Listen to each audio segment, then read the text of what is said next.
Muling nagpaalala ang Metropolitan Manila Development Authority o MMDA na seryoso sila sa pagpapatupad ng NCAP para sa mga lalabag sa batas trapiko.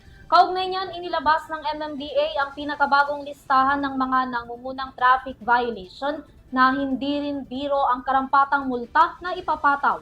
Kung ano-ano ang mga yan, alamin sa report ni Graciela Corazon. Naglabas na ang Metropolitan Manila Development Authority o MMDA ng pinakabagong listahan ng top 20 traffic violation at mga kaukulang multa sa mga lumalabag sa umiiral na No Contract Apprehension Policy o NCAP.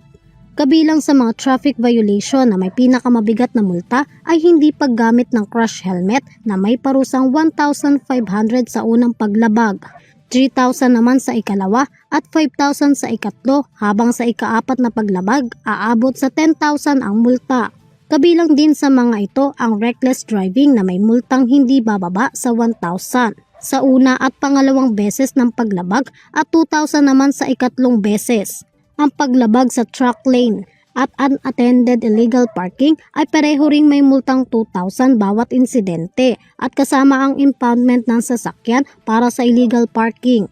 Kasama rin sa may mga mabibigat na multa ang failure to use seatbelt na may multang 1,000 sa unang paglabag, 2,000 sa ikalawa at 5,000 sa ikatlong paglabag kasama ang isang linggong suspension ng lisensya.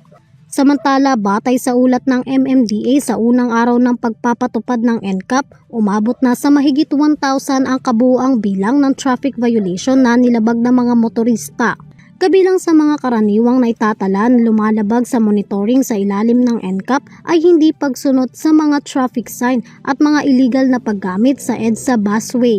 Sa kabilang banda, nakapagtala na ang MMDA Traffic Discipline Office, Central Traffic Enforcement District sa isinagawang monitoring nito na disiplinado na ang mga sasakyan at motorsiklo na dumabalagta sa bahagi ng Commonwealth Avenue.